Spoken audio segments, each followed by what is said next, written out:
অনিয়ম, দুর্নীতি ও স্বেচ্ছাচারিতার অভিযোগ উঠেছে নীলফামারীর কিশোরগঞ্জ সরকারি ডিগ্রি কলেজের অধ্যক্ষের বিরুদ্ধে। সবশেষ চাকরি জাতীয়করণের ফাইল ঠিক করতে শিক্ষকদের কাছ থেকে 1 লাখ ও কর্মচারীদের কাছ থেকে 1,80,000 টাকা করে প্রায় 2 কোটি টাকা হাতিয়ে নিয়েছেন বলে অভিযোগ। নীলফামারী প্রতিনিধি নূর আলম সিদ্দিকীর তথ্য, ছবিতে ডেস্ক রিপোর্ট। নীলফামারীর কিশোরগঞ্জ সরকারি ডিগ্রি কলেজ 1972 সালে প্রতিষ্ঠার পর এমপিওভুক্ত হয় 82-র 1 জানুয়ারিতে। 53 জন শিক্ষক কর্মচারী নিয়ে 2018 সালের 8 আগস্টে হয় সরকারি।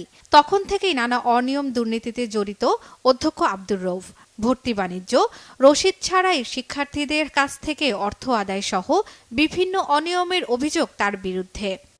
আমি যখন এই কলেজে ভর্তি হয়েছি তখন ভর্তি বাবদ 350 টাকা নিয়েছে, কিন্তু এর কোনো নির্দিষ্ট রসিদও দেয় নাই।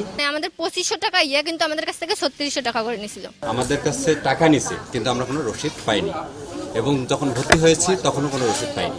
তার বিরুদ্ধে ব্যবস্থা নিতে দুর্নীতি দমন কমিশন সহ নানা দপ্তরে অভিযোগ করেও ফল পাননি শিক্ষক কর্মচারীরা। 35,200 টাকার স্বাক্ষর নিয়েছে বেতন বাবদ, এ পর্যন্ত দেয়নি।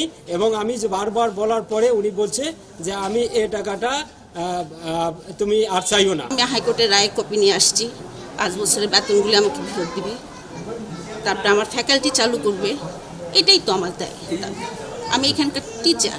27 জন শিক্ষক কর্মচারী কেউ জমি বিক্রি বা বন্ধক রেখে ধার দেনা করে অধ্যক্ষের হাতে টাকা দেন, কিন্তু এ পর্যন্ত তাদের জাতীয়করণ হয়নি।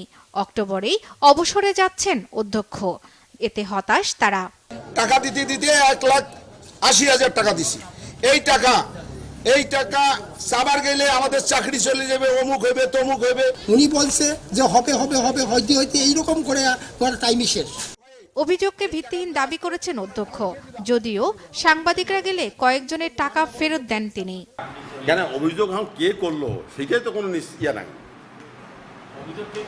না, একটা ফাঁকা উড়ো একটা অভিযোগ, সেইটার উপরে তো কোনো ভিত্তি নাই। অভিযোগের বিষয়টি খতিয়ে দেখে ব্যবস্থা নেওয়ার আশ্বাস দিয়েছেন উপজেলা নির্বাহী কর্মকর্তা। Banglavision news desk.